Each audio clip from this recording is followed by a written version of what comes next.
questions at the end of each talk. Of course, we've got Karin here, as we know, as a stalwart of Phoenix. First started with Phoenix in approximately, I think it was 1915.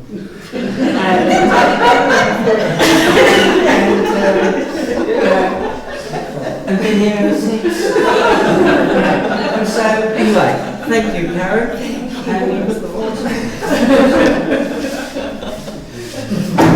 Whenever I talk to people who are relatively new to Phoenix and I tell them about the old days when there were stalactites coming off the fourth floor ceiling and anarchists tunneling under the basement, and they don't believe me, but I've seen it.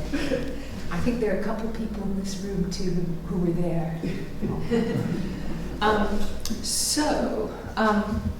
Yeah, it's really, I'm really pleased to be paired with Ottilie on this talk, because I like that link with storytelling and narrative, and I think it's really amazing how her exhibition allows you to sort of be immersed in a story, and then you can sort of enter into the exhibition and the story at any point. And I think I'm hopefully trying to do something similar in my work, although rather than the story moving this way, the way I work in painting and drawing is this layering on top of layer. So the stories tend to get buried in those layers, so they're not always as visible. And as I've been going at it since, 1915, there's quite a lot of sediment to these images. So I thought what I'll do tonight is just touch on a few of the little bits of stories and images that appear in my work, or that things that sort of go around in my head sometimes as I'm working, or as I step back from my work and I start to see these little stories going on. And I guess for the purposes of this talk, it's a little doorway in for you. If you're interested in walking in that door, you can go in and walk around and see what you see. And whatever you see is there. Or if you don't want to, and if you just want to look at the images, it doesn't really matter. So, can someone tell me when if I'm going on too long? You're doing like fine. After 15 minutes, whistle or something, and I'll speed up. So, yeah, I've sort of broken it into a few themes that I've pulled out in my work that are fairly embedded in the work. So, the first prompt here for myself is top story, which is a phrase that I grew up with, and it's sort of a pidgin English phrase, which pretty much means what it says, talk story. So, as a kid, you'd go around and you just go around and talk story. And my parents, so this is an early painting I did, and after I finished it, I thought, oh yes, that's my nuclear family, I think, sort of in front of this sort of vast blue oceanic expanse with sort of strange things creeping up on the horizon.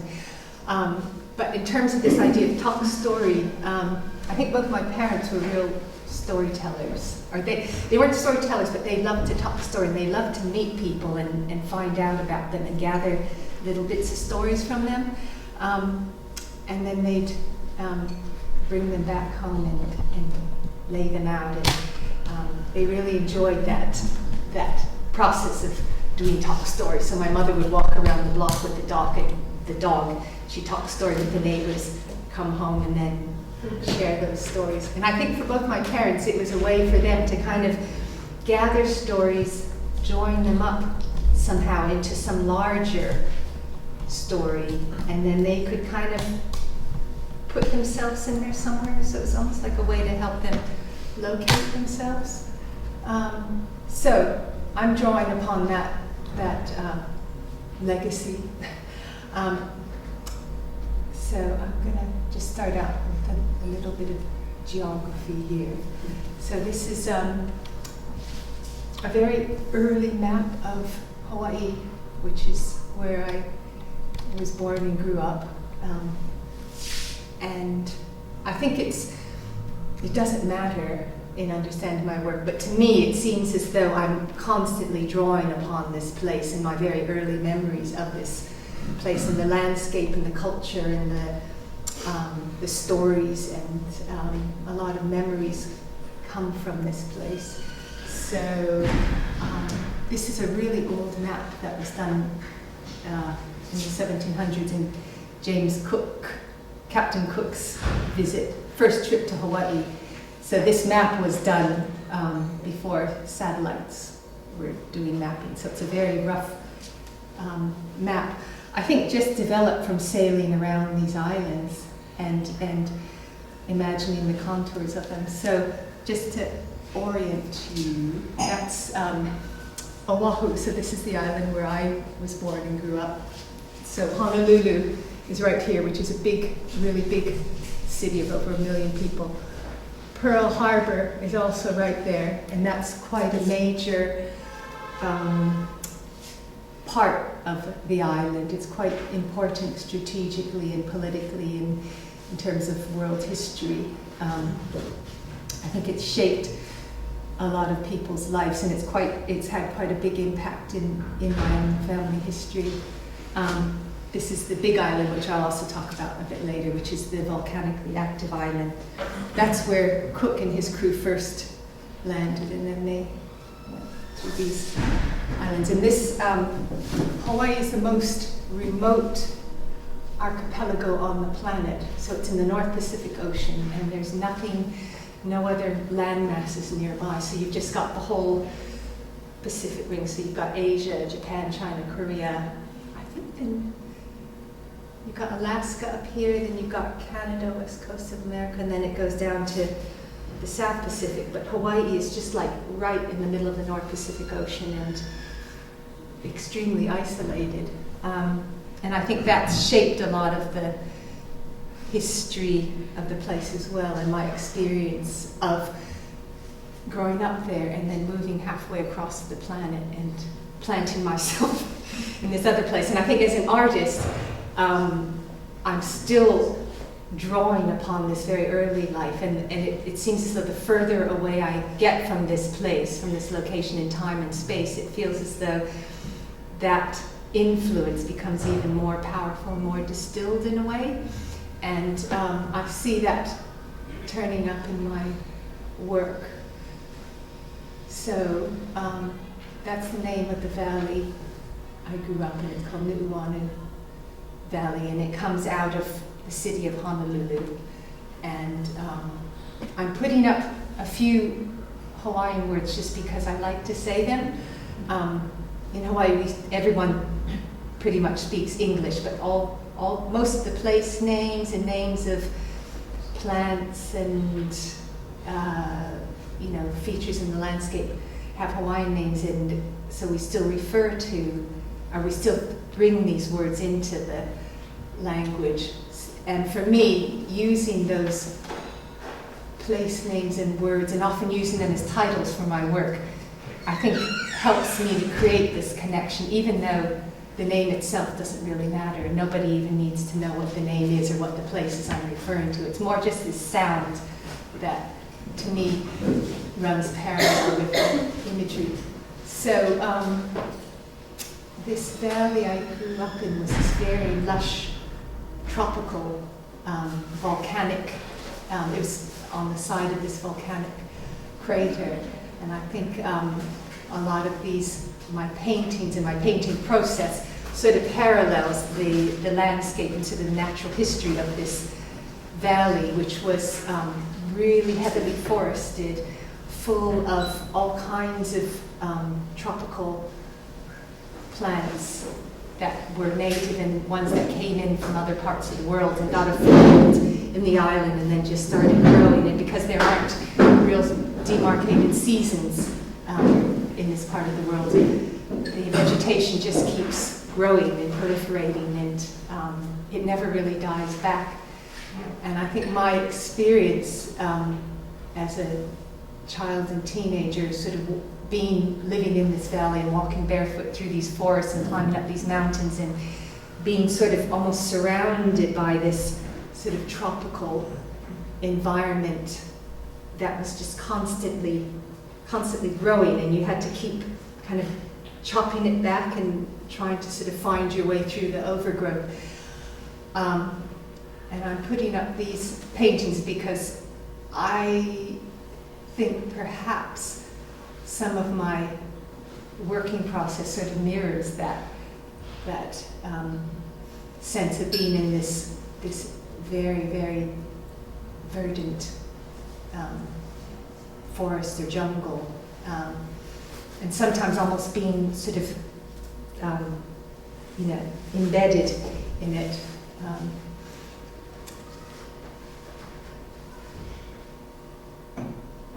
You can just see our tiny little house in there.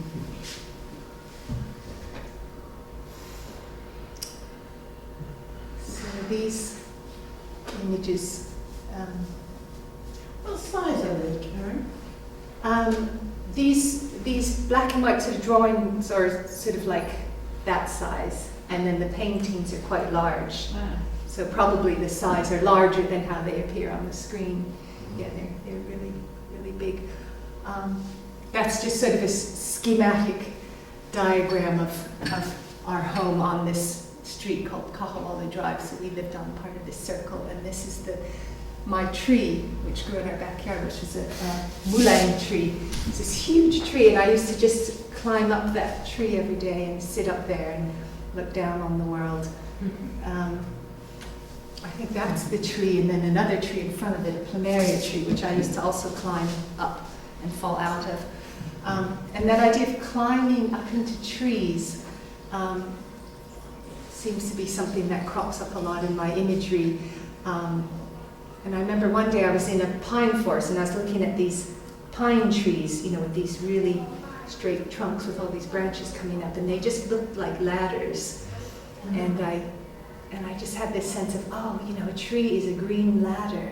There's something, and I don't know what it means, but that there's something to me quite powerful about that idea of a green ladder and how it takes you from one place up into this other place, and then you're able to look down.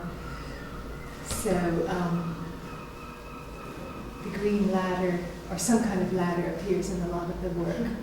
There's a girl up in a tree, daydreaming.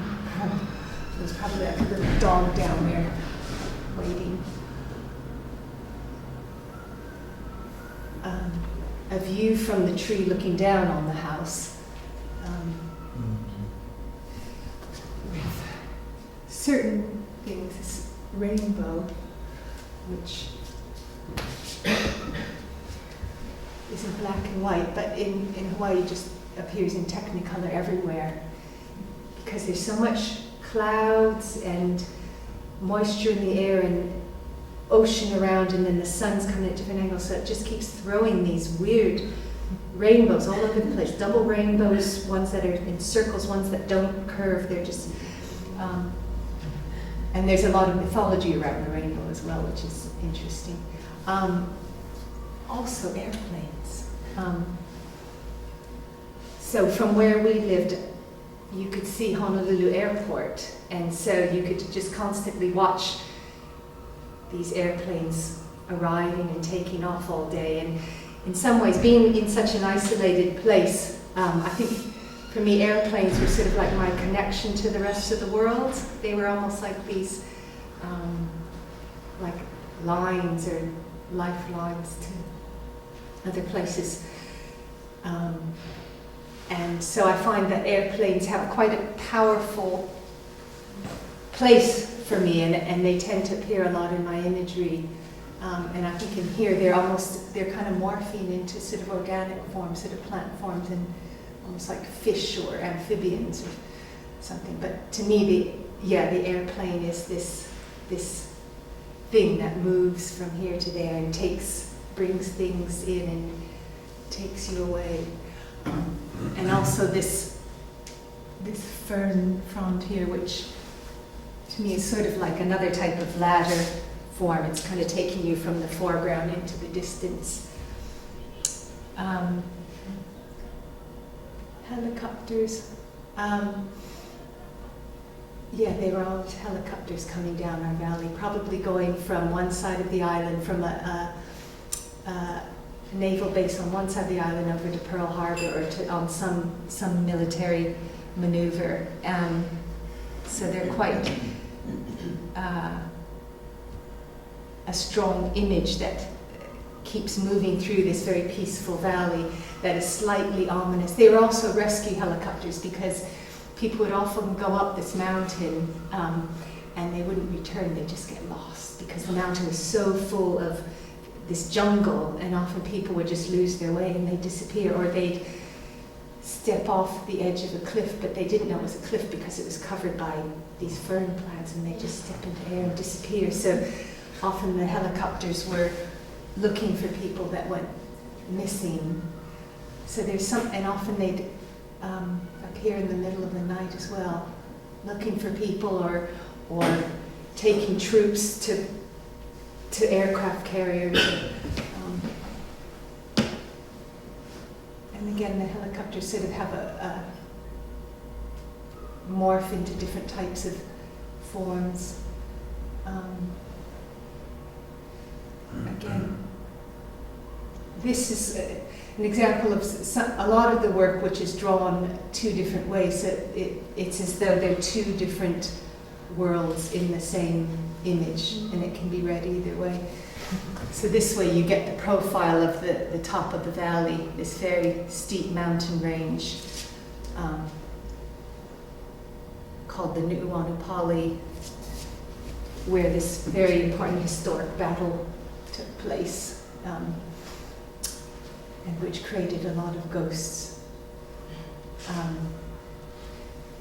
where this invading army pushed the local army off the top of this very steep cliff, and they all dropped and died, many very far below. And there are a lot of legends throughout the islands, but particularly in this valley, around these the ghosts of the fallen warriors called night marchers, who appear sometimes at night time marching through these areas where there are these battlefields. And a few years ago I went back to the home where I grew up, and the people living there now were telling me that their dog wakes up in the middle of the night and seems to be seeing something moving through the house. And they thought it might be the night marchers.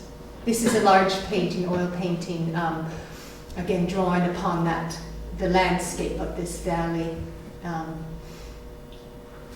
So here you have on the left side sort of a ghost-like figure, and then it works two different ways. So here you see the house and some sort of ghosts or animals or something. And this is where the painting fell off the easel and got punched through by a piece of wood, which was interesting because this is exactly where there's a tunnel through this mountain.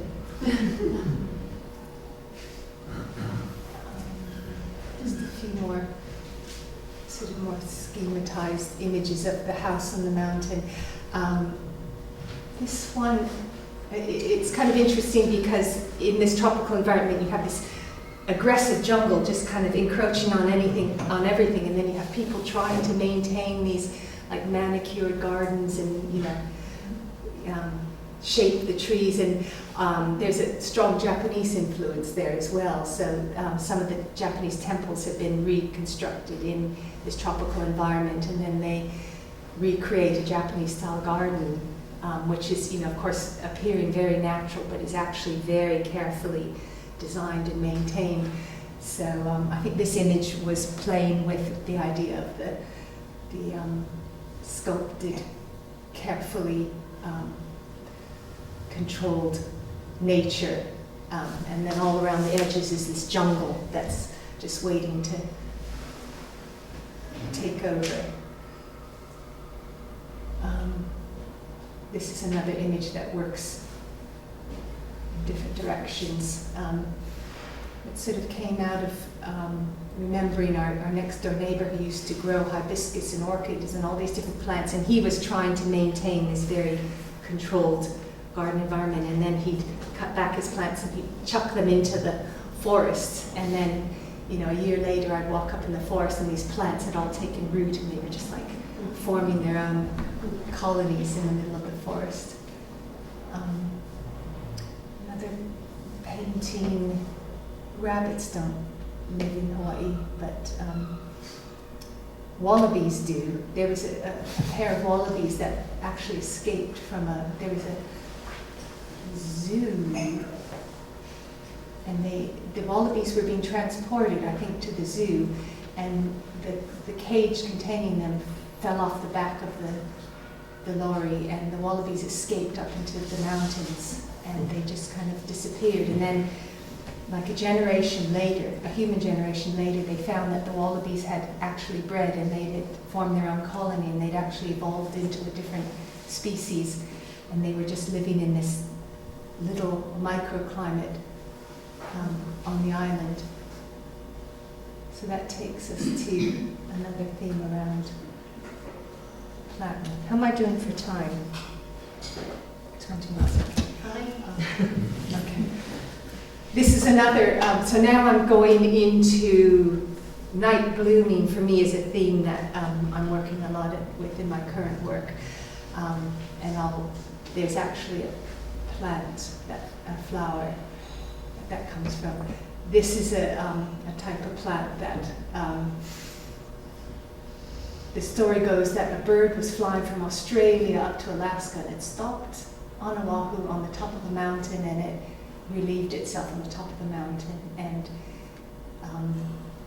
out of that sprouted a few plants of the yellow tubular lobelia, which again, then it germinated and proliferated in this very remote little mountaintop area that was completely isolated from anywhere else, and that also the yellow tubular lobelia then evolved into its own species that only occurs in this one spot on the island. And we used to go on these pilgrimages to go see those particular plants.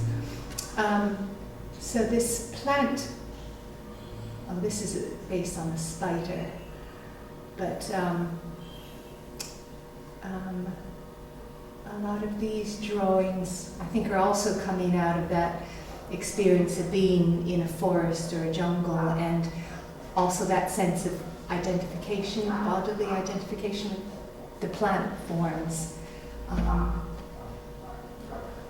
The Hawaiian, I think when you're in that landscape, and I think also coming out of almost the cosmology, I think, of the Hawaiians is this very animistic view of the world in which, every, plant and stone and animal and mountain and stream has some sort of spirit or,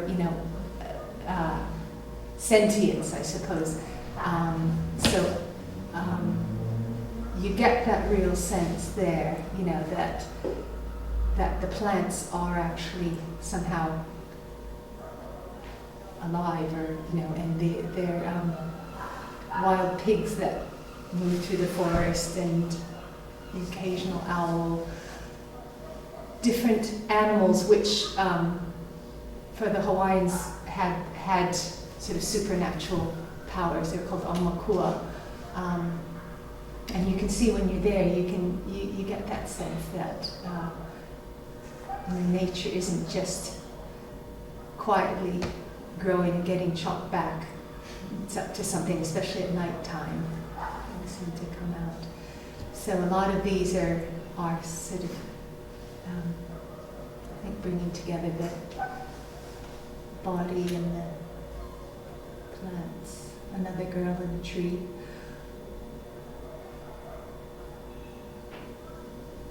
This one is a posthumous collaboration with my mother. She was interested in botanical drawing, and both my parents were always trying to grow papaya trees and to get them to fruit, but the trees just didn't want to grow fruit in our valley. But finally, one of the trees did start to have some little papayas on it, and my mother was so proud, and she did a drawing of the tree. And then I used that. I sort of made a transfer from that drawing of a papaya tree, and brought it into a drawing that I worked on.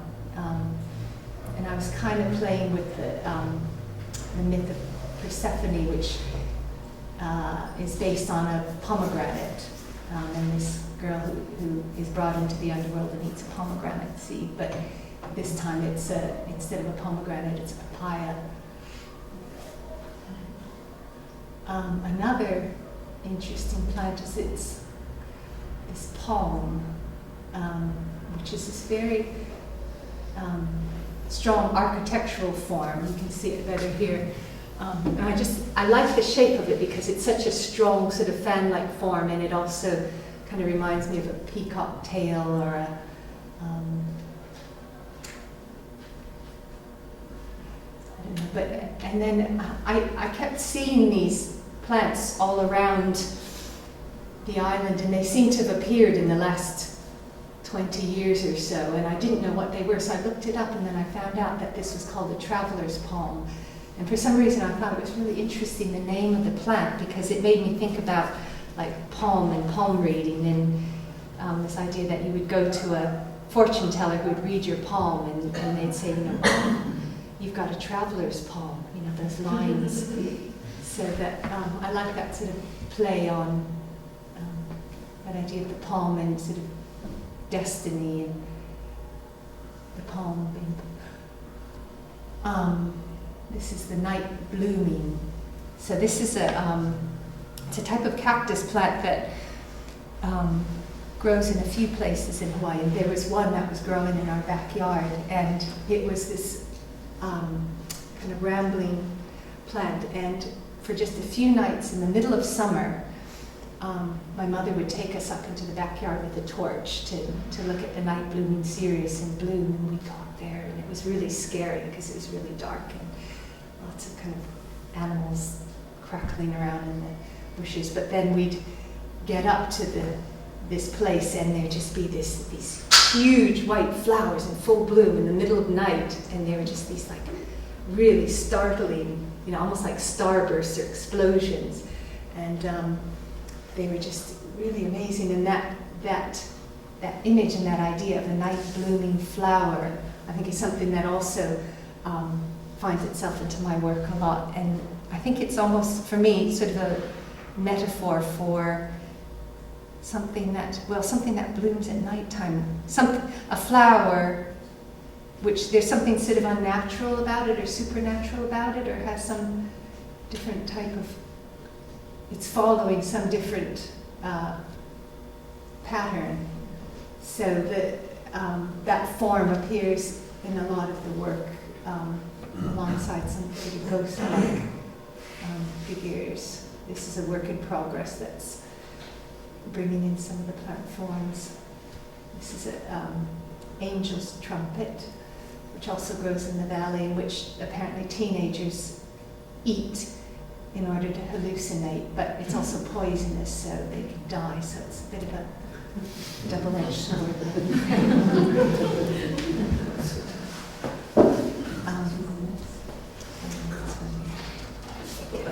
You can have 12, 13 minutes left. Okay, I'm going to speed up now. Okay, so this is back. So now we're back to this place, the volcanic island.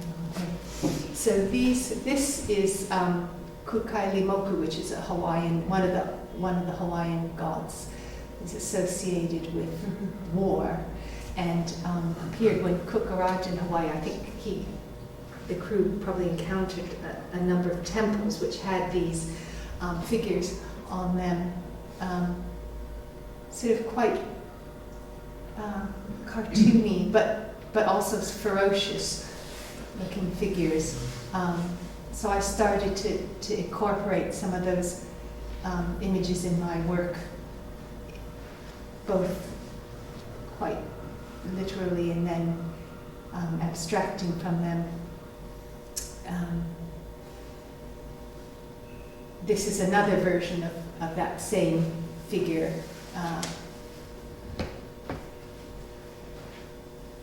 What's interesting to me about this figure is this kind of dual quality to it, that it's both part of some ancient culture and has some spiritual power to a culture which is no longer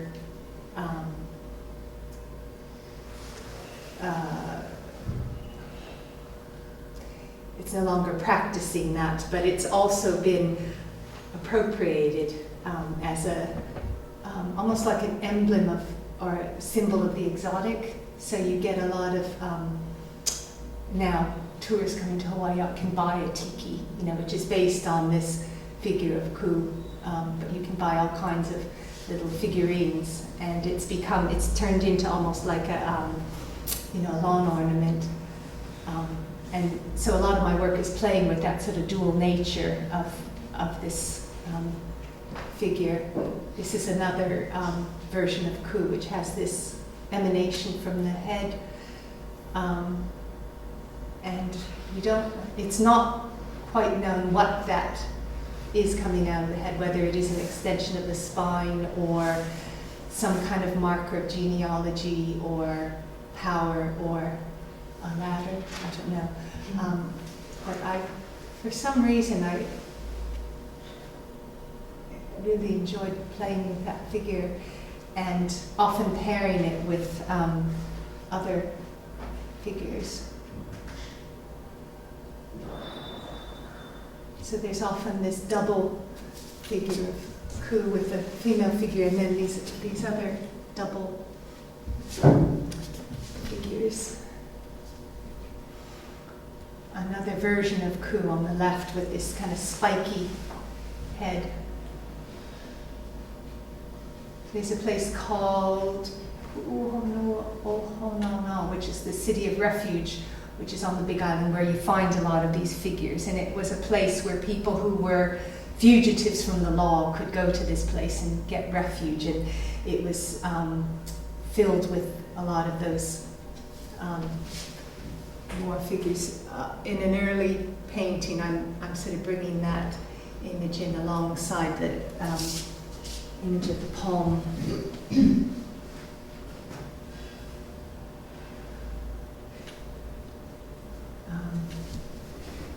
There's some of the chiefs in Hawaii had these helmets which were covered with these red and yellow feathers. So these are all different versions of Ku with different type of headgear on.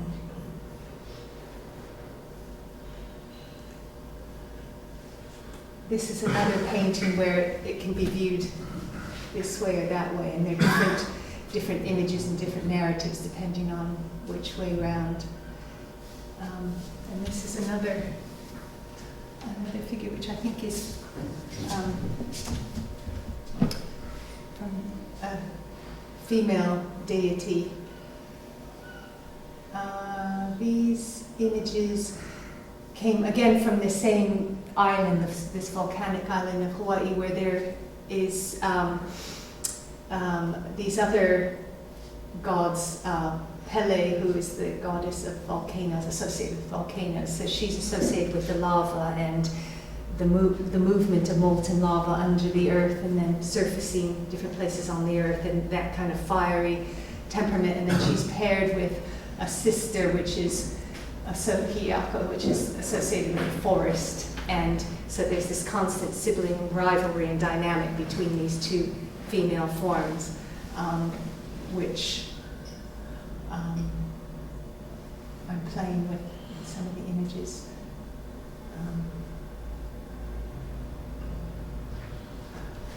And then the final theme, how am I? Yeah, okay. One more theme is around the unknown girl. So this is going into family history. This is my ancestor. This is called Oguri Hangan, and he's my great-great-great-great-great-great-great-great-great-grandfather. He was born in 1398, and he was. This is according to my father, who researches all of this very meticulously and has verified this. So he I think he was from around the Kyoto area of Japan, and his father was a landowner who came into hard times and sort of was down and out. So this guy, Oguri Hangan, sort of went out on his own to sort of have his adventures and to make his fortune. And so he went out on this horse, which is apparently a man-eating horse that also flies.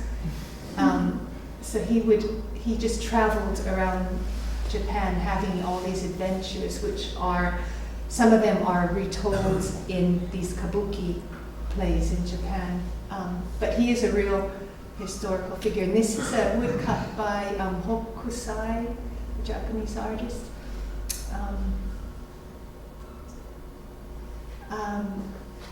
And then going into the family history, this is on my father's side, which came from Japan several generations back and moved to Hawaii.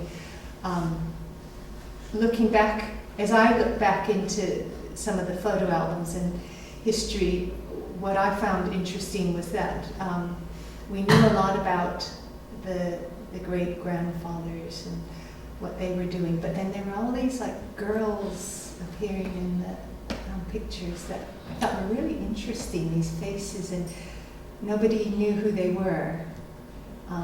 But I thought they were just amazing images, so I started to take those faces and images and incorporate them into drawings, and almost by working with those faces, I felt like I was sort of somehow getting to know these people that I'd never met, and nobody remembers or seemed to know who they were. So number of, again, that sort of double, I think of that as one figure, but doubled with herself. I was also just using that image of a girl, unknown girl.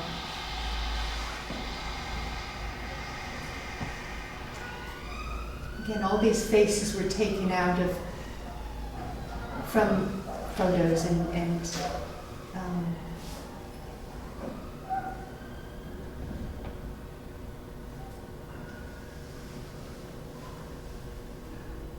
then this is, again, I was just going through a photo album and I found these images. This is my grandmother who grew up in Kyoto and then came to Hawaii when she was a teenager, and I thought it was interesting that moving from Japan to Hawaii, which was more of a Western culture. And I never met her because she died when she was 24 of tuberculosis.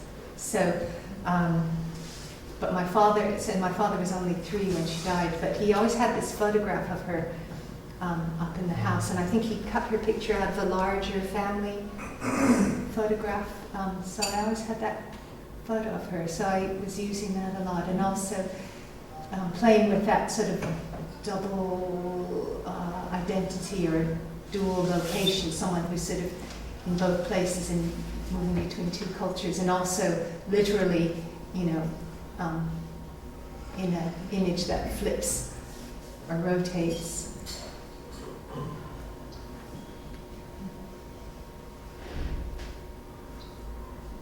After we went to, she was sent to the sanitarium on another island, which was up in a high elevation, and she died there. But I went back there with my dad several years ago, and he finally saw the place where she was before she died, and I think that was really important to him, and in feeling this connection with someone he didn't really know. And I guess for me, by extension, working with her image helped me, I guess, engage with someone that I never knew, but somehow by painting her, I felt like I was learning something about her. This is just one of the faces that appears in this this painting of another person. This is my Aunt Pearl. The reason I'm using this heading of unknown girl is that these are people who I never met because they died very young, and the only access I have to them is through their image, and not much has been said about them, so I don't know much about them except that she was my dad's younger sister, and I think she wanted to be a writer, and I found a lot of letters that she'd written to him when she was a teenager, and I think he was at university, and she just sounded like this really interesting person, and I felt this real sadness that I'd never got to meet her, but again I was contacting her through just images I found of her, and there's a much longer story behind these images, which I don't have time to go into, but I have developed them on my website. I'm using my website to kind of explore some of these stories and show how they connect to sort of wider world events that were affecting these people. But just in brief, Pearl, in some ways, I mean, I think because I didn't know her, I can start to mythologize her in a way. And I feel as though she had the misfortune of sharing a name with Pearl Harbor. And these photographs I found of her were taken just shortly before the Japanese bombed Pearl Harbor. And then the next day her parents were taken away and sent off to these internment camps. My father was arrested, and essentially the family was, the US had decided, because these were Japanese people, that they were enemies of the United States, and that they were somehow complicit in the bombing of Pearl Harbor. And so the family was just sort of imprisoned and taken away and relocated. And she was 10 years old when this happened. And I kept wondering why I'm so intrigued by this person. And it took me a long time to realize just the fatefulness of sharing a name with the place, which is this kind of the focus of this historical tragedy, and how she must have experienced that, both with that name and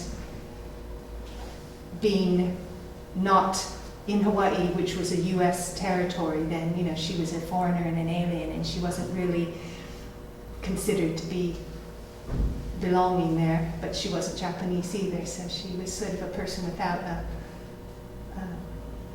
country, and she was bearing the name of this place, and her parents were wrongly accused of being involved in the intelligence leading up to this attack. So it's a really fascinating story, and I think a lot of what happened for me working with this image is as I kept working with her face, and this pose which comes out of a moving image of her as a 10-year-old girl. This is a still from that film footage, which I just found really haunting. There's something really quite iconic about that. This little girl in a kimono holding this orb, and she looks like some kind of almost a mythical creature, and that the way she's looking at you is quite intense as well. So I've been quite haunted by that image, and then the more I learned about what was going on around her at the time, and how, you know, this chain of world events, and of course Pearl Harbor led to America coming into the war, and then ultimately to the atomic bombings, and the Mori family was also based in Hiroshima, so historically, so there's this very quite disturbing way that these sort of historical events link up, and that sort of an individual person is somehow linked into that chain of events, just sort of as an innocent bystander. This is an image of her when she was probably in her early 20s. and then I'm just going to rush through the last one. This is the last bit. And this is another figure, another unknown girl that I've been using in my work, who is, her name's Princess Karin. And there's not enough time to go into the whole story, but it's a very interesting, again, story of this individual and this young woman who sort of got caught up in larger world events. So she was going to become the queen of the Kingdom of Hawaii, and as part of the preparation, she was sent to England to be educated. She ended up in Hove. So there's this very strange connection. She was living with the family in Hove, and while she was there, the United States came in and they overthrew the Hawaiian kingdom. They pretty much, they took her out, who was the queen, and they locked her up in prison, and they got her to sign away her kingdom. And so this whole sovereign kingdom was dissolved, just sort of with the signing of a piece of paper. And while that all was happening, she was in Hove. And they kept her here because it would have been dangerous for her to return when there is this big political upheaval. And not much is known that she was actually here during this time. But then she finally did return to Hawaii when things settled down. But at that point, there was no longer the Kingdom of Hawaii, and she died shortly after that. So I've been just sort of working again with that, the imagery and this kind of very strange, almost kind of mythical story of this figure. So this is again playing with that double figure. It's sort of drawn from her image, but as someone who's sort of between different worlds and has these kind of multiple identities. And I think that's the last one. I'm developing some of these things on my website because there's a lot of different branches from all of these stories that are quite interesting. But I think what happens with all these things with storytelling, and also I think what Ottilie does with her work, is you engage with one story, and then as you enter into it and you're bringing your own stories as well, it starts to open up, and you start to see how all these different things link together, and it's sort of starting from your own personal story, which is then connected into family and cultural history in the community and the society you're in, which then also touches onto world events and these things that are sort of beyond anyone's control, but which affect you. And then I think as artists, we take those layers of stories, and then there's also this mythical and imaginative element that sort of weaves through all these different layers of stories. And so as artists, it seems to be what we do when we are working with that idea of a narrative, is kind of connecting things and making links between sort of, different layers of history. I think that's the last image. That was just, I was trying to figure out what image to finish on, and I found this in a folder, and it no longer exists because I painted over it, and these two figures have turned into turtles and swum away. So they're gone now. That means the end.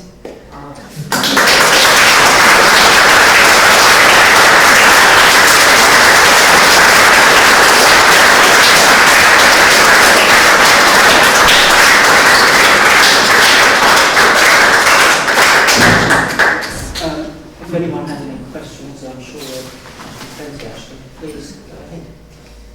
Sorry, I was talking so long. Go on, Lou. You've given so many questions because your work is so rich. And you mentioned about your website, and I wonder, do you show your work at all? Because I mean, I've already known your work a little bit, but then I don't see it very often, despite we work in the same building. And is it important for you to show your work and get it out and be seen, or? Yeah, I suppose. This is the first time I've talked about it for ages, but I suppose, I suppose I'm using my website to kind of develop these ideas, and then I suppose what is interesting to me is to make links with other artists and other stories, and so I suppose that is important to me, but it hasn't happened much for various reasons. So, yeah.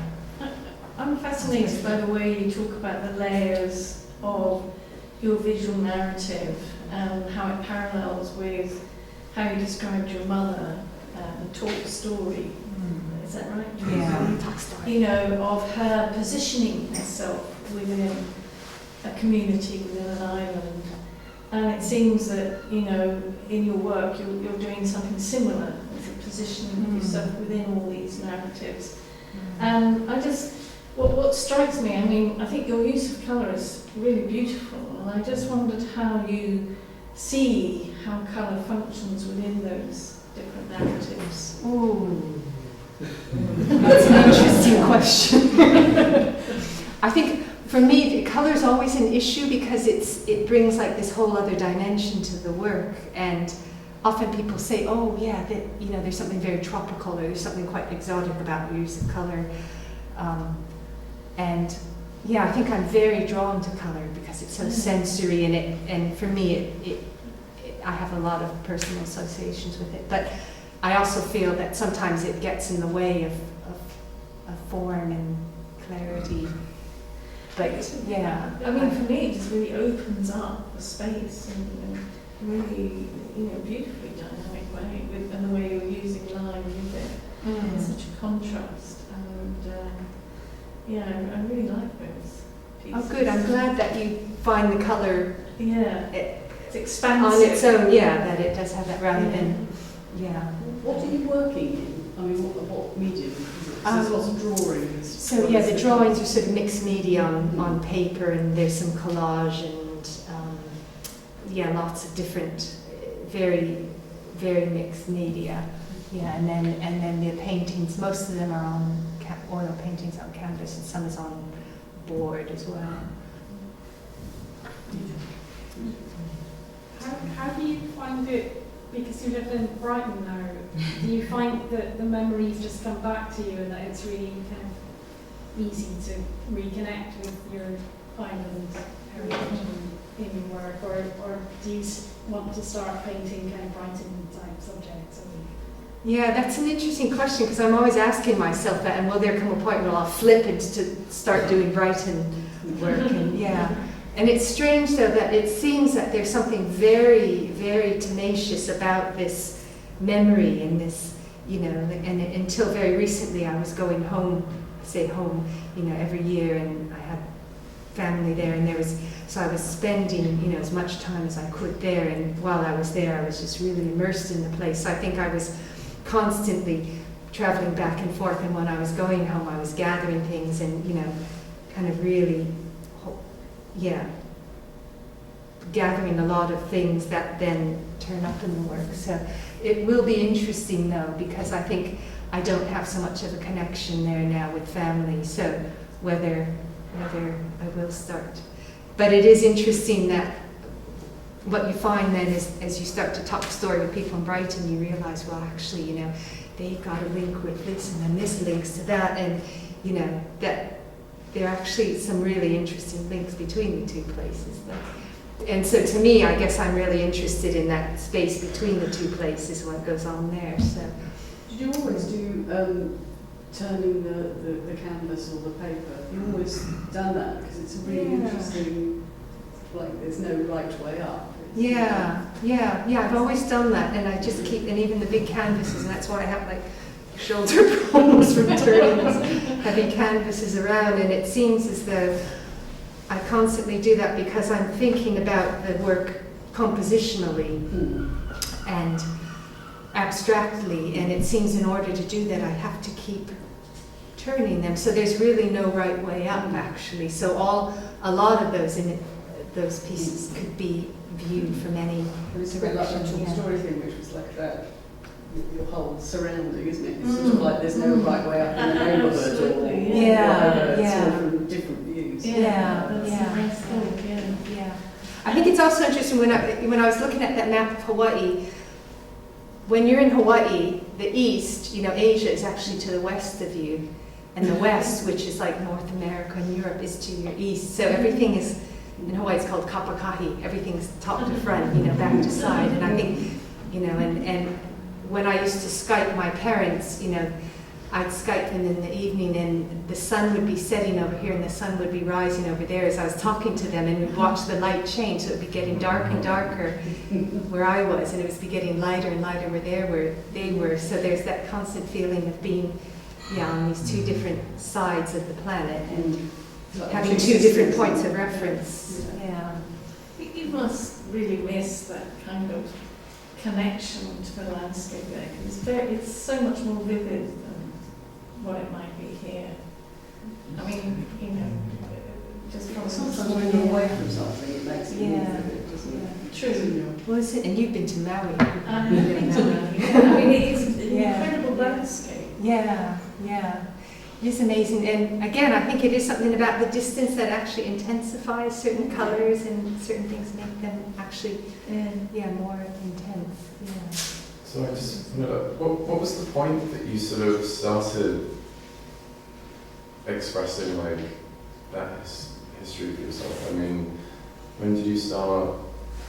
I love the way you describe things, it's beautiful. But I also wanted to mention on colour, like the way you use yellow is beautiful. I thought just a little bit. But what was the point that you started picking at that sort of past and reflecting that in your work? Was there a sort of point that you started doing that? And also was that the same time as the layering? Was there a connection? Sorry, that was Well, yeah. I think it's always been there, because I think with everyone and all artists, the past and your early years, it's always there, even whether it's obvious or not. I think everyone in this room is drawing upon that early experience in different ways. And I think for me that's always been there, but I wasn't consciously aware of it. So maybe there's a point where I consciously became aware, or I started to notice things and they started to link up with certain things. And when was that? It's probably too long a story to go into, but I think this experience of being on the Big Island, this volcanic island, I spent a lot of time there when I was a teenager in this amazing sort of otherworldly volcanic landscape. And I think while I was there, I got this really powerful sense of something, which I think initially fed my work. I was always referring back to this volcanic landscape and almost the mythology around volcanoes. And so there was something from that. I just wondered how you came to be in Brighton. I wonder that too. I'm not sure what happened.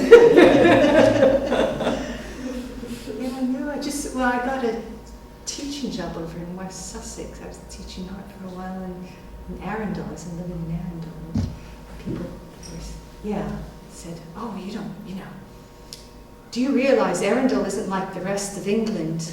I said, "Oh, I didn't know." So I was looking out at the castle. I said, "Oh, you should, you need to go to Brighton." So I ended up in Brighton, and then, I just kind of, I ended up, Phoenix was sort of starting up, and I think I kind of got pulled in here, and I don't know how it all happened. I love the way you think about one of your ancestors being in Hove as well. Well, she wasn't an ancestor, but she was but that was quite amazing that I didn't know that for some time, and then found out that, and then there's someone else in Brighton called Jane Coldry who did a short film about Kailani and her time in Hove, which is really interesting. Do you know where you can see that? That'd be interesting. If you look up, she showed it at Hove Museum, so there might be a copy there.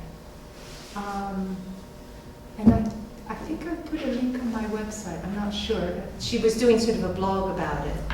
But it was really interesting because she was sort of researching all this, and there was very little. She actually, I think, got a historian to kind of look up this whole period when Kailani was here, and there wasn't much here, although in Hawaii and the historical societies there, have covered all of that. And they think that it might have been because it was sort of a security issue that she was being kept here sort of incognito as her kingdom was being dismantled, you know, and she was seen as she could have become sort of like a, you know, troublemaker if, you know, she marched back in. What age was she? She was very young, but she was like 16 or something, I think, when she came over. I'm not quite sure exactly. And then she died when she was like in her early 20s. So yeah, she was a teenager, you know. Right, I think it's a good time to leave it there. In 10 minutes, we've got Ottilie, but thanks so much, Karin.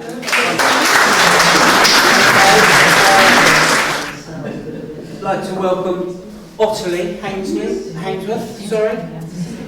whose wonderful show is outside, which I absolutely love that. I just think the drawing is so, the observation is just wonderful. There's one drawing of a guy at a computer and his foot is sort of up like he's tapping his foot. And I just love that. But there's lots of just brilliantly, beautifully observed stuff, and I look forward to hearing more. If you do. Thank you.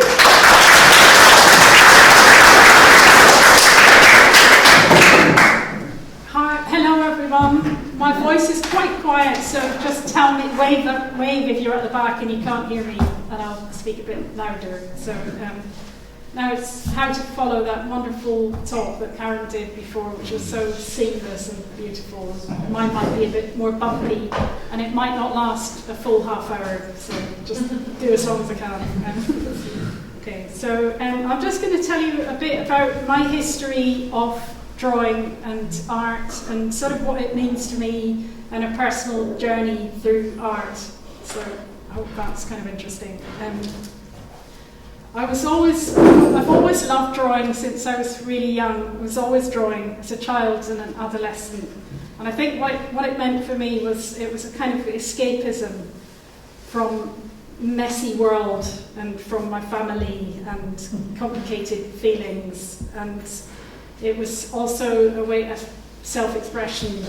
And I always found that empty page was just so full of promise, and a pen, an empty page, which is so full of promise, and either that would go really well or it would turn out a mess. But I've always found that very exciting feeling, and I still feel it today, that thing of that crisp white page is so exciting.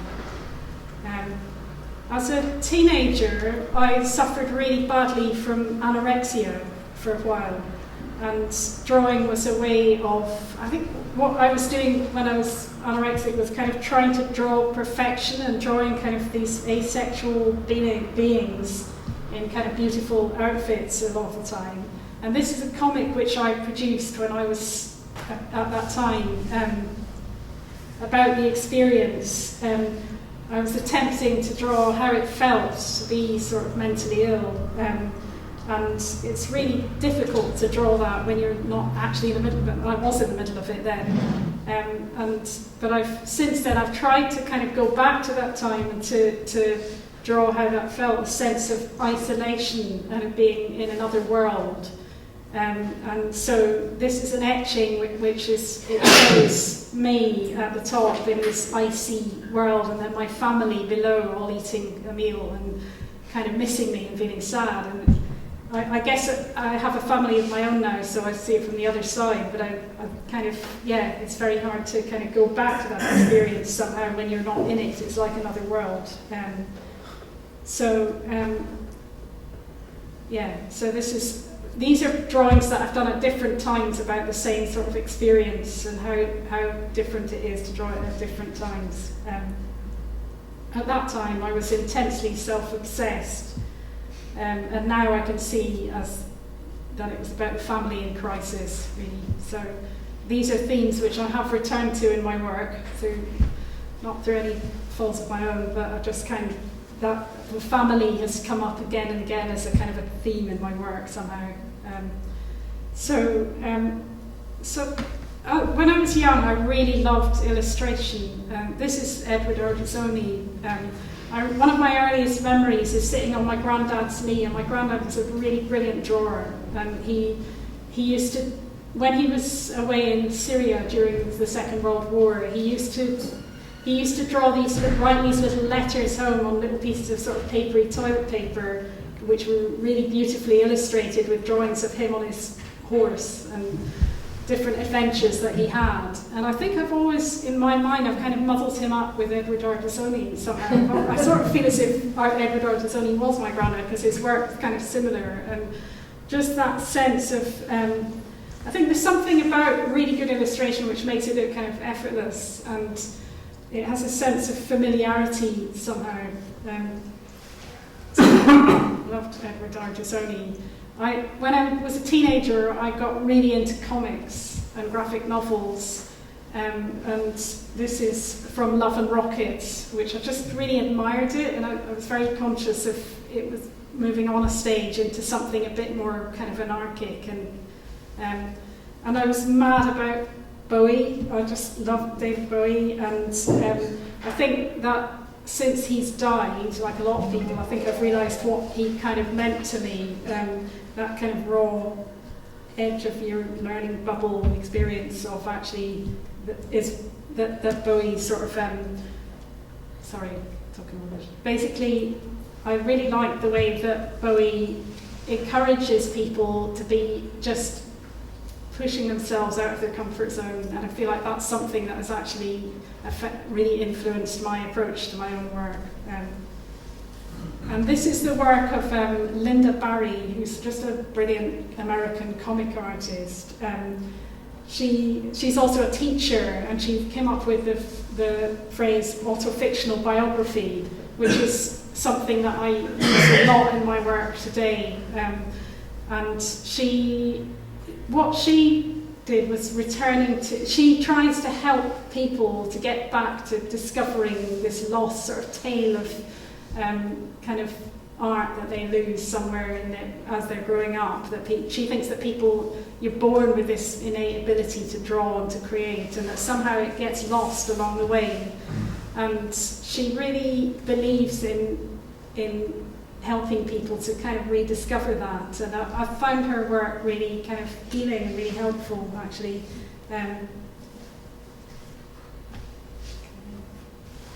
So this is one of a series of etchings which are produced, which are etchings of alphabets. So it's quite hard to tell what this letter actually is, but it's L. If you look at the tail, it's an L for lion. So I always loved illustration, and I love the way that that in an illustration you distill a feeling or an idea into one image. So this series of etchings, I sort of felt like with etching you kind of can't do that. You really focus in on one particular feeling or one letter in this case, and kind of hone it right down to the barest possible lines. And this is Z for someone sleeping. So when I recovered from anorexia, then I went straight away to art college, and I studied illustration. And I've always sort of admired the ability to draw stories and create worlds and a sense of place. And I thought that was what I wanted to do as an artist. And I didn't kind of realise that actually being an illustrator is really a job. It's not a religion. For me, the idea of illustration is like a sort of a religion. And so this image of somebody driving in a car, that feeling of familiarity. So we know that the pencil is the tarmac, and the thumbprints are the storm clouds. And we know how it feels to be inside that car because we've been inside that car. And your dad's driving steadily as a storm comes towards you. But you know that somebody's waiting in a warm, cosy house, and it's like your grandparents or someone. And it's that feeling of sort of knowing that I think makes illustration so exciting for me. But I think there was this gradual realisation that actually illustration is a job, and that somebody said to me, actually as an illustrator, to be a successful illustrator, you have to plough a really narrow furrow. And I sort of gradually realised that wasn't going to work for me, because my work's always best when it's experimental and when I'm sort of breaking out of that narrow furrow and actually doing something that I'm not supposed to do. So that discovering comics and actually getting into comics was very exciting for me. It felt more liberating. So comics are like a kind of a Wild West frontier compared to illustration, which is a quite a staid, safe world, it seems to me, in this country at any rate. And this was one of the first sort of comics that I did, which is about living with Elvis. When I had this kind of obsession with Elvis Presley, and I imagined that Elvis actually lived with me and that he lived in my flat in London. And we had kind of all sorts of very ordinary adventures together, and it's a love story.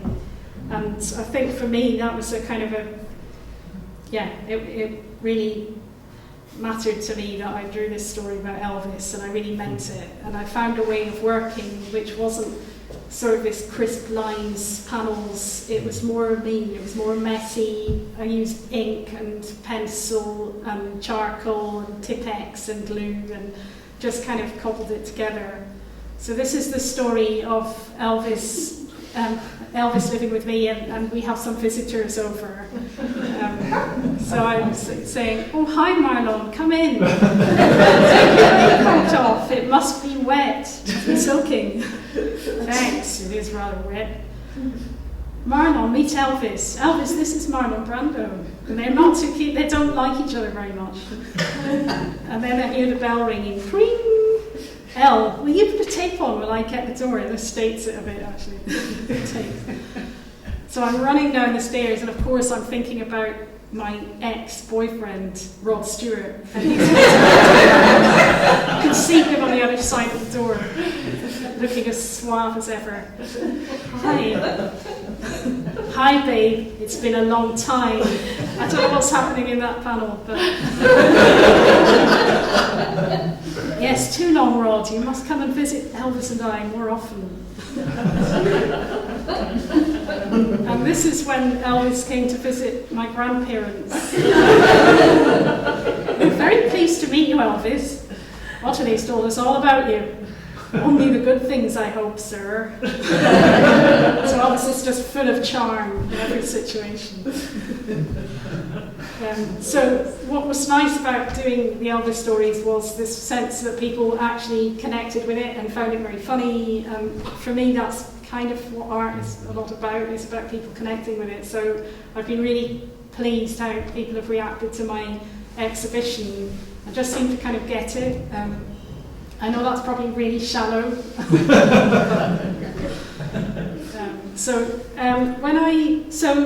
Left college, everything, and I had some kids, and I had a long period of teaching actually, but just skip past that. So I got involved with Brighton the graphic novel, and I wrote a story for it, and I illustrated another story for it. I actually created the main character who's on the front cover there, who's a sea swimmer.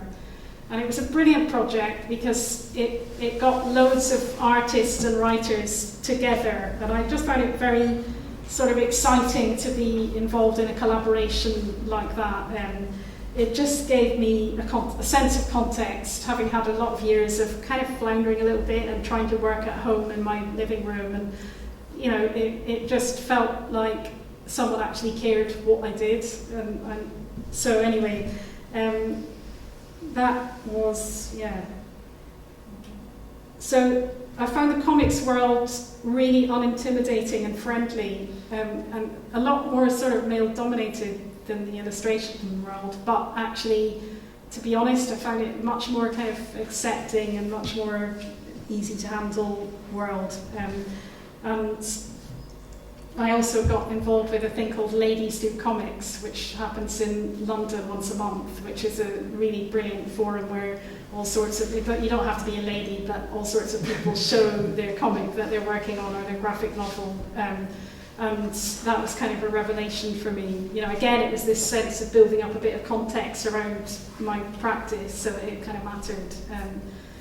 And around that time is when I got a studio at Phoenix, which has also given me much more of a sense of context and a feeling of having lots of other creative people around and things like this, which are absolutely terrifying, but really kind of useful to see how you work, you know, just to present yourself to other artists and people.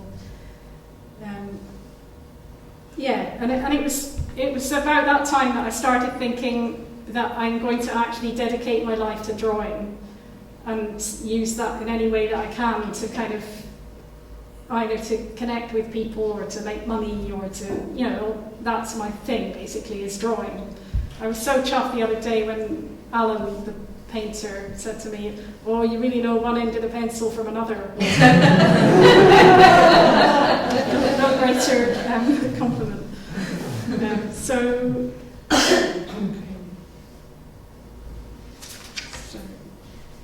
For the last sort of 5 years, I've been working on a graphic diary. It's a daily practice of drawing what happens that day. It originally started off as a way of, well, not only kind of absorbing daily life and having a meditation on my daily life, but also honing my drawing and my storytelling through drawing and writing. I wrote a quote by Annie Ernaux, the French novelist. When you're locked in the present, a diary is a type of exit we give ourselves, a temporary escape. And that's how I feel about it. I feel that the little sort of 40 minutes or half an hour, whatever, that I spend drawing the diary is really a way of stepping back, almost like a meditation space. And it's also had the good sort of side effect of improving my kind of drawing and the way that I approach drawing a particular day. So the diary covers all sorts of things. It's about things like medical procedures, and it's about my kids and my family life. Comes up all the time. We've had this one already. Why have I done that? Okay. Yeah, it's about sort of nature and the place that we live and kind of thinking about the now, you know, what's happening in the world now. And it's about journeys that I go on as well, sort of document journeys, and it's a lovely way of sort of just settling and noticing everything that's happening in places that I'm going to. So this one is in the Dolomites, where we go quite often, and we go kind of walking in the mountains on these horrifically scary kind of mountain hikes. In this diary entry, I've tried to draw what it looks like when somebody falls over. It's not easy to do, but I think it sort of comes across a bit. I mean, I tend to use multiple figures on the same page. I'm also thinking about viewpoint, so the little girl down in the corner is looking down at me with big eyes, because you don't normally see an adult falling over. So I'm kind of using it to practice ways of kind of drawing different points of view and different types of human experience. Again, sort of like relationships with my mum and my sister. So in the top, it says, "Last night I cooked for the first time in weeks macaroni cheese." And that's my sister going, "Mix it, mix it!" And my mum going, "Take it off the heat, take it off the heat!"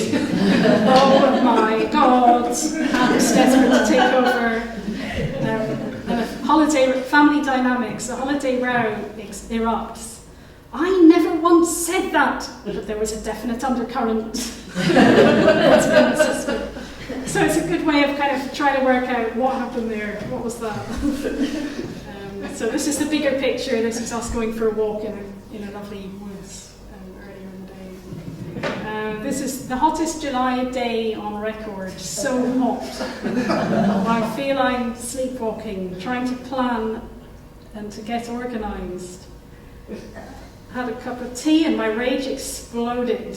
"Oh, come on, stop it, you two. I've not been on it long. Right, that's it. I'm bad and Teo's good. I'm addicted. That's hot. Oh dear. And this is sometimes I sort of try and draw my dreams. So this was a horrible, bad dream. I think it was a prediction actually about Trump and Boris Johnson. This was before either of them had actually won. Oh, I know, hideous. it's your fault. Is it your fault Elvis died as well? No, surely not. I don't know when you were living with him, but while he was alive or after he was dead. He kept sort of morphing. He was sometimes fat and sometimes quite young. Worried dreams about what's going on. And I guess drawing a diary gives you a chance to reflect a bit on these really, really strange sort of times that we're living through. This was a kind of an illness diary, having a conversation with someone, actually it was Tanya, and then trying to teach my class but with this strange sort of ill feeling. This is a kind of family saga about buying the turkey and what it's like going shopping with my mum, how difficult that is because she.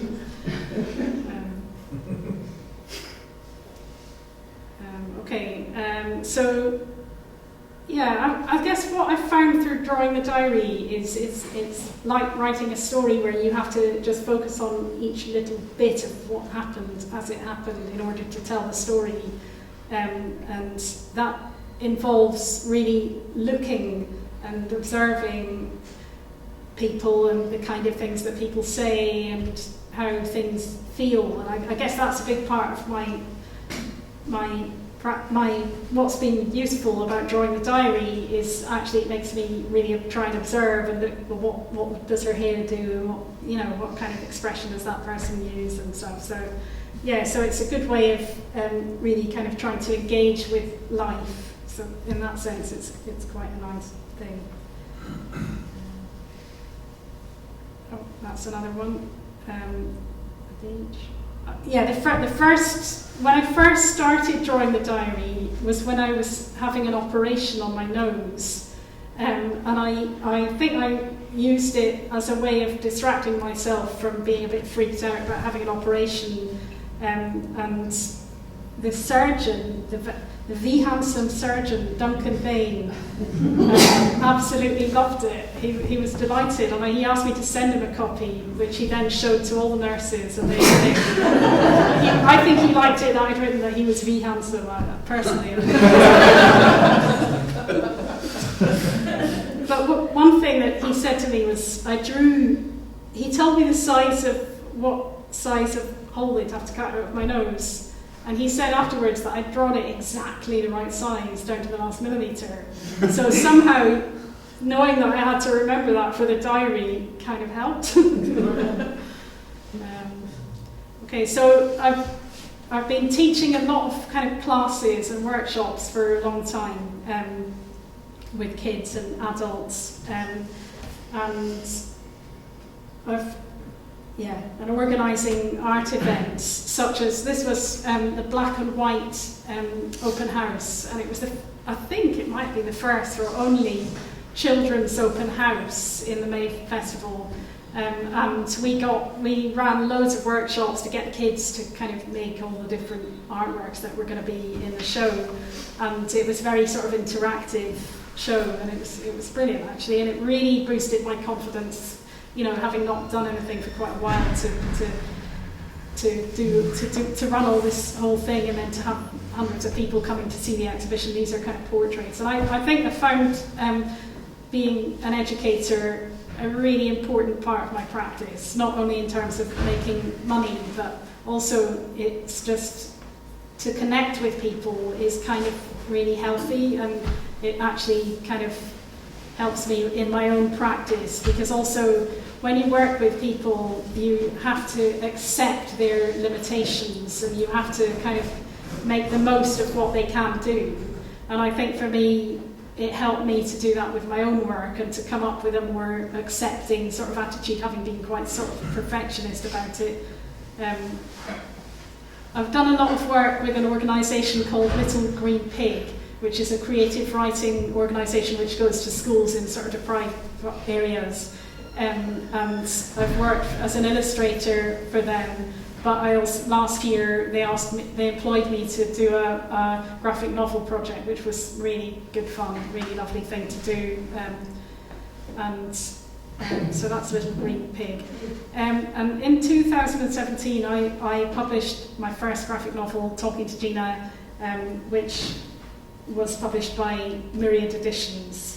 It's a true story of a rescue dog who looked a bit like a fox. And I drove all the way up all the way up north, all the way up to, where was it? Grimsby to collect her and brought her back. And it was supposed to be quite a therapeutic thing having a dog, but she wasn't a very therapeutic kind of dog. She was quite a stressful dog, actually. So everybody kept thinking she was a fox. And that was really unsettling, really unsettling. But luckily, I had this whole brilliant doggy community who knew all about what everything your dog was doing meant. They could explain your dog to you, so that was quite handy.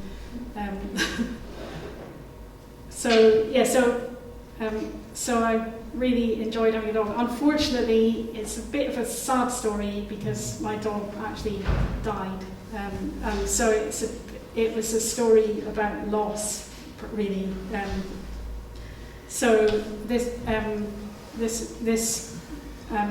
bird sort of this magpie symbolises when things kind of went wrong, and so through drawing the story, I sat down with a wad of really nice paper and a brush and ink and actually started to draw through the feelings of what that actually meant to me, because I think, you know, if a pet dies, you have obviously. I had a really close relationship with this dog, and we went through a lot together. And I just needed to kind of work out how I felt about it all. So the drawings are really raw, and actually, when I think about illustration, I don't think of something raw. I think of something that's a bit more stylized. Actually, these drawings are not stylized at all. They were real. This is real, you know. So this was the real feelings and the real things that happened. So to me, I've worked out that in order to do something which I actually care about and think is good, I've got to actually make the drawings be real.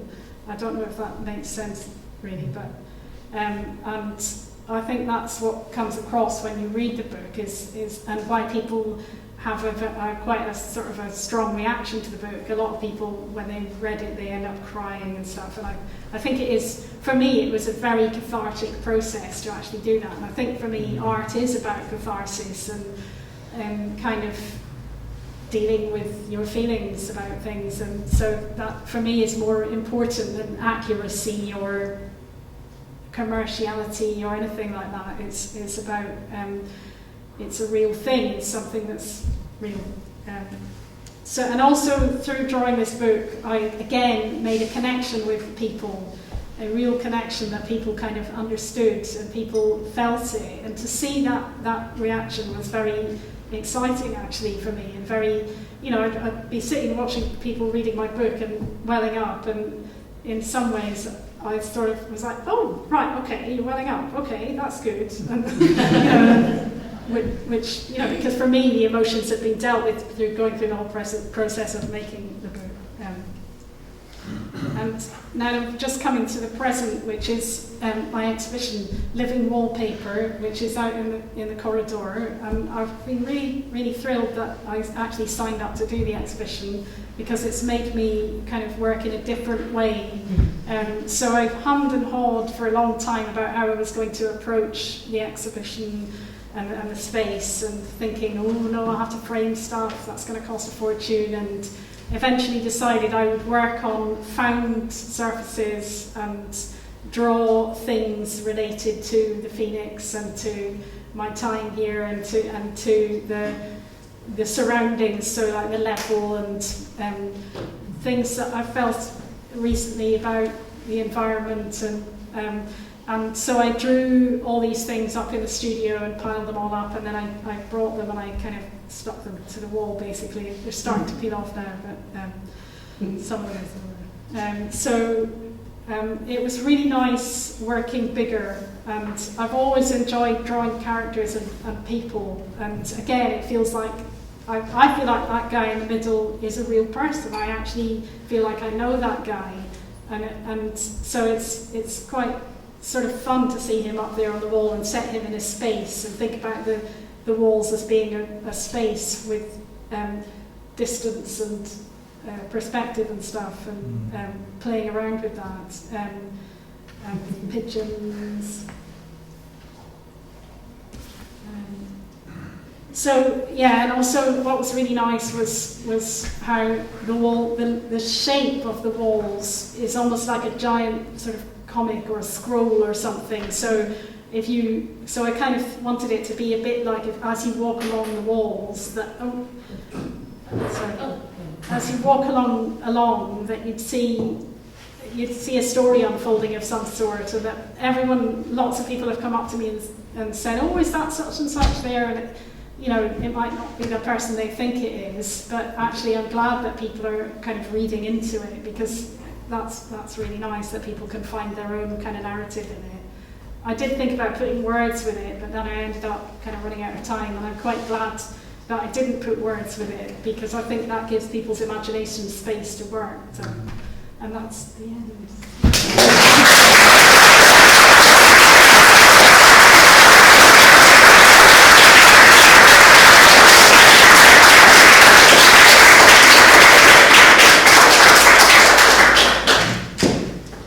Questions? Oh, yeah. Questions? Go on. I've got a question.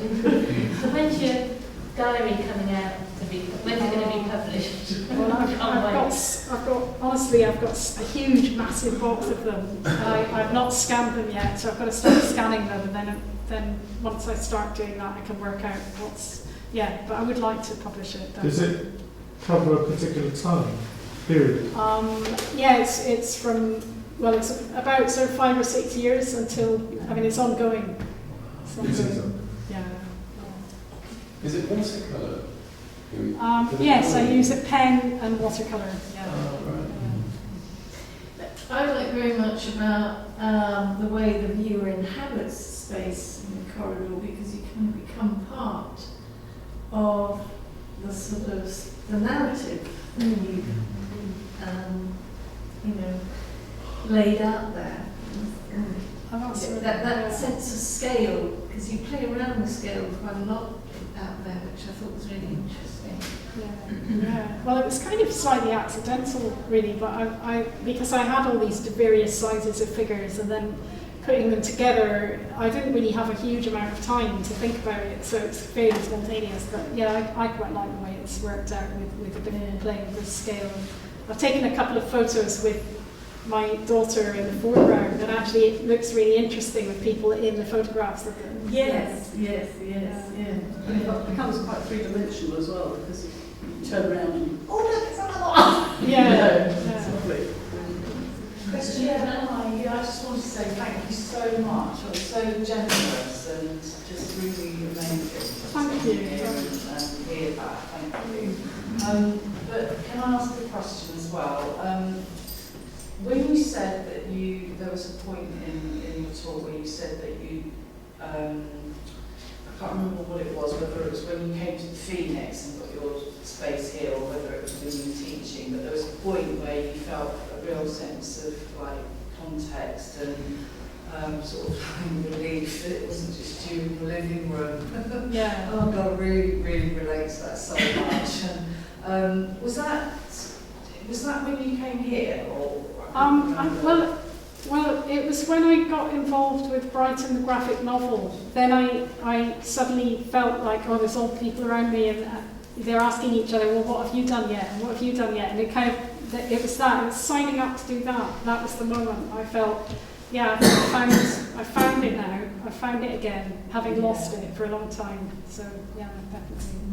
And then coming here sort of really consolidated that. And it's just committing to it really, and just, yeah. And did you find that your work increased when you came here and you were surrounded? Yeah, definitely. Yeah, because if you've got a studio, then you kind of feel like you've got to actually produce something every now and then.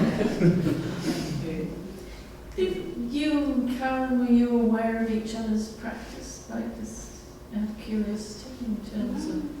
Well, I was, like I am now, I mean I was when I was here, but before I came here I didn't know your work. I feel as if I've known your work for forever.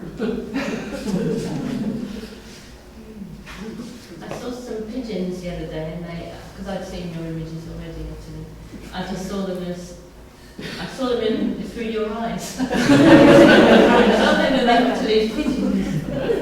They're very pigeony. Hi, Ottilie, can I ask a question? Yeah. On one of those pieces of paper on the images, it said you were CRB checked. Then it also said you were RCA after your... did you go to the Royal College? Yeah. And so after that, did you not... How did you support yourself, having gone to Royal College? Did you do commissions? And a variety of different things really. I mean, I taught English for a long time, well, not a long time, but for a while, and I worked in a shop, and I've done lots of different things, but rarely out of making art, really, to be honest.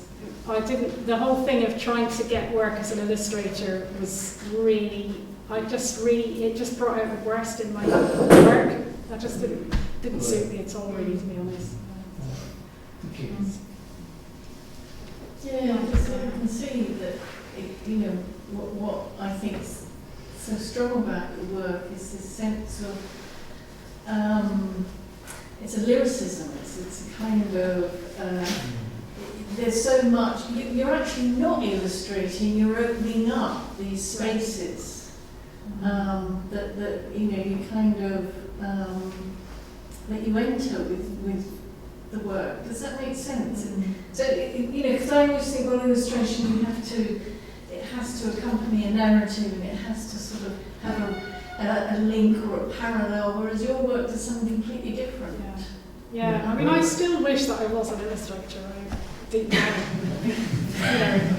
but I know what we wish for. Yeah, I know. Yeah, well, I think that there's something where my work works best is when I'm doing something which I've never really done before.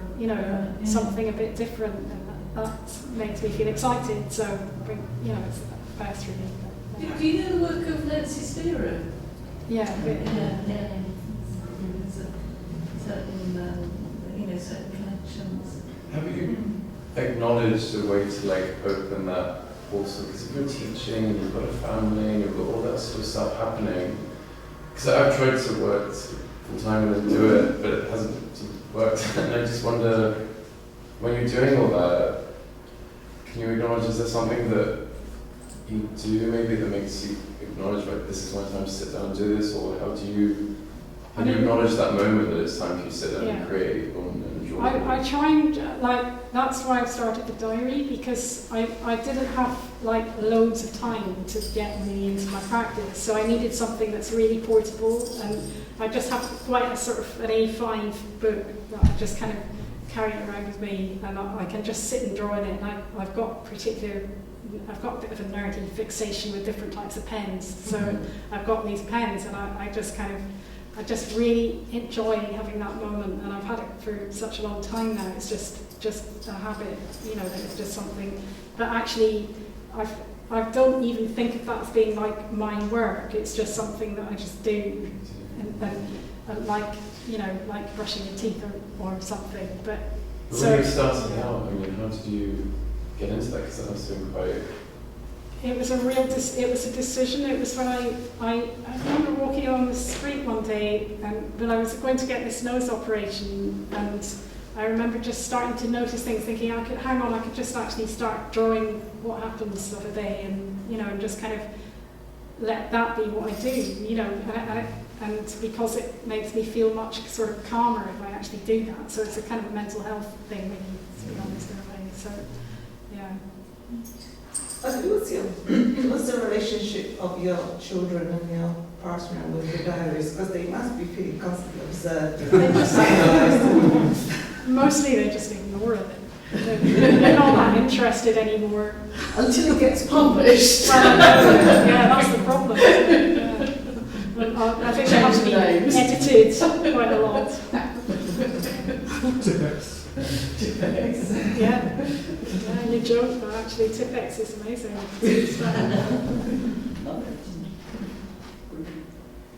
Okay, well, I think Yeah. I was just going to say, well, thanks, Ottilie, so much. It's brilliant. But I think what's great is that you're such an evangelist for art and drawing and all that. I just think that's really important. But actually, today was sort of spotlight is always brilliant, actually. And today was another brilliant example. I think it's, as someone said, you know, very generous and so open about what you do and why you do it. And that's why Spotlight actually is important. It's great that everyone comes along to take part in it. And thanks. Well, Thank you, Thanks Ottilie. for having Thank me. you, Karin.